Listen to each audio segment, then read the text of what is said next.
No one can dictate India, लेकिन हमें तो सारे डिक्टेट कर लेते हैं। ये फर्क है भारत और पाकिस्तान में। भारत फैसला करता है, पूछता नहीं है। हमें पहले पूछना पड़ता है, फिर फैसले करने पड़ते हैं। अमेरिका का नो डाउट एक सुपर पावर है दुनिया का, लेकिन फिर भी इंडिया सामने जैसे खड़ा होता है। 3 औजार के साथ घूमते हैं। एक पैंट के जिप में औजार होता है जिससे वो बलात्कार करते हैं, एक जुबान में औजार होता है जिससे वो गाली गलौज करते हैं, और एक औजार। आप खुश हो यहाँ? एक आम बंदे से भी आप पूछ लोगे ना, उसकी आंखों में भी आंसू आ जाएंगे। दूसरे जो पावर्स होते हैं उनकी बात सुनते हैं और उस तरह करते भी जिस तरह वो चाहते हैं। बात करूंगी मैं भारत की। हिंदुस्तान तेज तरीन तरक्की कर रहा है, वजह क्या है?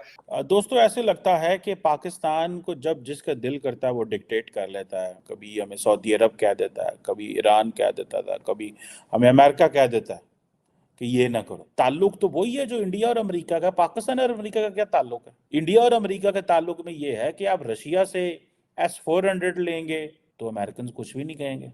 अगर आप रशिया से तेल लेते हैं तो यूरोप और अमेरिका को कुछ नहीं कहेगा।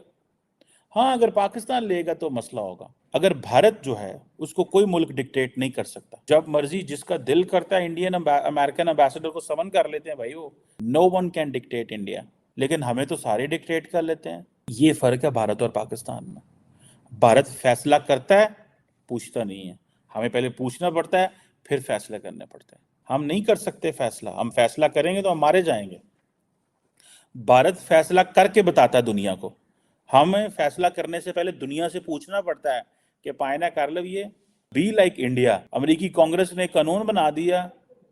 उन्होंने कहा भाईजान S-400 नहीं लेना। उन्होंने पूछा ही नहीं। उन्होंने कहा आप कौन होते हैं हमसे पूछ, हमें ये बताने वाले? नहीं लेना। ले लिया। उनके पास एक कानून था, खुद ही वेवर दे दिया।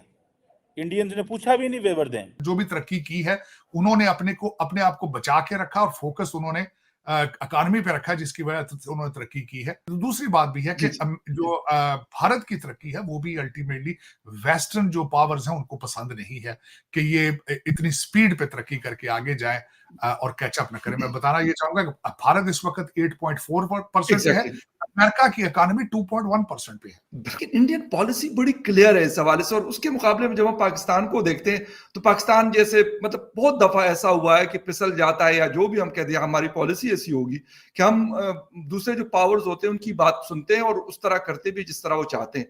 तो आपको सर लगता है कि इंडिया को अभी दोबारा से उस तरह का प्रेशर आ सकता है? जब आप कंपेयर करते हैं, एक तो पाकिस्तान का कंपैरिजन इसलिए नहीं बनता, आपकी फॉरेन पॉलिसी सिर्फ ये है जहां से पैसे आए। आपकी foreign policy Indian government, Indian regime के अगर आप हमारे साथ इस तरह खेलोगे तो हम तुम्हारे साथ इस तरह खेलेंगे, तो तरक्की कर। लेकिन मैंने बिल्कुल डॉक्टर जयशंकर साहब ने फौरन जो रीबट किया है अमेरिकन एम्बेसडर की बात को, मैंने उसको भी देखा है। केजरीवाल साहब की उस पे भी बड़ा जवाब स्ट्रिक्ट दिया था। एक जूनियर ऑफिसर डिप्लोमेट को भी बुलाया गया था और फॉर 40 मिनट्स उनको वहां पे मतलब उनसे बात की गई थी। तो ये भी हम देख रहे हैं कि इंडिया मतलब बहुत शायद मतलब उस तरीके से नहीं लेता बातों को। अमेरिका का नो डाउट एक सुपर पावर है दुनिया का, लेकिन फिर भी इंडिया सामने जैसे खड़ा होता है। मैं बल्कि कौंसल जिनको बुलाया गया था, ग्लोरिया बर्बेना उनका नाम था। पिछले 2 हफ्तों के अंदर 2 चीजें हुई थी। ना सिर्फ अमेरिकन बल्कि जर्मन उन्होंने भी अपना तहफ़्फ़ुज़ात का इजहार किया था। मिस्टर केजरीवाल, अरुण केजरीवाल के हवाले से उन्होंने अपने तहफ़्फ़ुज़ात का कि उन्हें वहां पे जर्मन ने कहा था कि उनको अदालती आजादी होने, हम we are watching it. Who you are to watch to begin with? आप खुद अगर जर्मनी की हालत देखी जाए तो वो अपने कंजर्वेटिव पार्टी पे पाबंदियां लगाने के चक्कर में है। फिर ग्लोरिया बर्बीना को बुला के जो 40 मिनट, जितनी यहां पे मैं खासकर बताना चाहूंगा, आपने खुद जिस तरह फरमाया 40 मिनट बहुत लंबा पीरियड समझा जाता है डिप्लोमेटिक मीटिंग के लिए, जब हालात टेंस हो। और जो 3 चीजें मैं यहां मेंशन करना चाहूंगा जो उन्होंने भारतीय उनके साथ डिस्कस करते रहे हैं, जो अंदर बताया गया था। एक तो उन्हें बताया गया कि आप खासकर अबॉर्शन के हवाले से अमेरिका के अंदर हालात क्या है। दूसरी बात डिस्कस की गई थी कि बॉर्डर के ऊपर आपने खुद जो मैक्सिकन बच्चे हैं या स्पेनिश बच्चों को आप केजेस में रखते हैं। तीसरी उन्होंने बात की थी डोनाल्ड ट्रंप को कितनी ज्यादा वहां पे जो हालात हैं, जिस तरीके से अनइलेक्टेड रूलिंग एलीट और अदालतें, और जिस तरीके से आप उनको कॉर्नर कर रहे हैं 6 जनवरी के बहाने से, जिस तरीके से 18-18 साल की सजाएं दे रहे हैं, किस तरह की जमहूरियत है और आपकी जुडिशरी कितना इंसाफ दे रही है। ये 3 चीजें भारत ने उनको आईना दिखाने की कोशिश की और मैं समझता हूं वाकई ये बात मैं किसी तक मैं I am sitting in America 3 साल Donald Trump was not a threat जो ही उन्होंने अपनी कैंडिडेसी डिक्लेयर की है 90 केसेस हैं उनके ऊपर तो ये जाके अरुण केजरीवाल के लिए परेशान है हाउ डेयर यू मुसलमान मर्द 3 औजार के साथ घूमते हैं एक पैंट के जिप में औजार होता है जिससे वो बलात्कार करते हैं एक जुबान में औजार होता है जिससे वो गाली गलौज करते हैं और एक औजार जो आपके पाकिस्तान से आता है बम गोली बारूद 3 औजार के अलावा मुसलमानों को आता क्या है आप न्यूक्लियर बॉम्ब की धमकी दीजिएगा बिका हुआ है आपका आप अपने पोर्ट की धमकी दीजिएगा बिका हुआ है आपका आपके पाकिस्तान का कितना हिस्सा बेच चुका है आपकी सरकार कितने हिस्सा बेच चुकी है ये आपको भी नहीं पता होगा जो पाकिस्तान अपनी बहु बेटियों को हनी ट्रैप करके हनी ट्रैप जैसा धंधा पे बैठाता है वो पाकिस्तान पीओके बेचने में कितना समय लगाएगा पाकिस्तान ने अजमल खसब बनाया पाकिस्तान ने हाफिज सईद बनाया पाकिस्तान ने यासिन मलिक बनाया पाकिस्तान ने याकूब मेमन बनाया पाकिस्तान ने लश्कर तैयबा बनाया पाकिस्तान ने अलकायदा बनाया हनी ट्रैप जैसा धंधा स्टार्ट किया पाकिस्तान ने और आज देखो पाकिस्तान में जब 23.7% माइनॉरिटी खत्म हो चुके हैं तो आप एक दूसरे को मार रहे हो क्योंकि भारत हमें नुकसान पहुंचाने की कोशिश करता रहता है क्या नुकसान पहुंचाया ये बताएं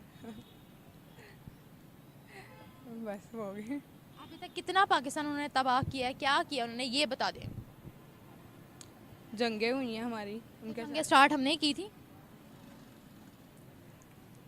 अगर आप सियासत की बात करें आप मुआशरत की बात करें माशी हालात की बात करें अपनी सोसाइटी की बात करें पोलराइजेशन की बात करें यूथ की बात करें आप किसी एक एंगल से पाकिस्तान को देखें कोई भी कल इस वक्त सीधी नजर नहीं आ रही सिवाय उम्मीद के कि एक दिन ऐसा आएगा कि ये हम सारे इस कश्ती को वाकई पार लेके चले जाएंगे। पाकिस्तान के पास IMF के बेल आउट पैकेज लेने का रिकॉर्ड है। पाकिस्तान लगभग 23 बार IMF प्लान के अंडर जा चुका है और 24th प्रोग्राम ऑनगोइंग है। इससे पता चलता है कि पाकिस्तान की फाइनेंशियल पॉलिसीज कितनी घटिया और इररेलेवेंट है। इसी वजह से पाकिस्तान पूरी तरह से निर्भर करता है फाइनेंशियल इंस्टीट्यूशन और वेस्टर्न कंट्रीज पर, खासकर अमेरिका पर। जब आप किसी पर निर्भर होते हो तो फिर आपके सॉवरेनिटी भी कॉम्प्रोमाइज़ होती है, जो पाकिस्तान के केस में हो रही है। पाकिस्तान को अमेरिका जैसा कहता है वैसा ही करना पड़ता है या फिर चाइना जैसा बोलता है वैसा ही करना पड़ता है और इसका रीज़न यह है कि पाकिस्तान दोनों ही बड़े देशों से पैसे पकड़े हुए है। अगर पाकिस्तान उसके कहे अनुसार नहीं चलेगा तो पाकिस्तान को वो बहुत ज़्यादा नुकसान पहुंचा सकते हैं। जबकि दूसरी ओर भारत सेल्फ रिलायंस की तरफ बढ़ रहा है, फिर चाहे डिफेंस एक्सपोर्ट हो, सर्विस एंड गुड्स हो या फिर IT सेक्टर की एक्सपोर्ट हो। इसके अलावा भारत हर फील्ड में सेल्फ रिलायंस की तरफ बढ़ रहा है और जब एक कंट्री सेल्फ रिलायंट हो जाता है तो वो किसी की भी बात सुनने के लिए बाध्य नहीं होता।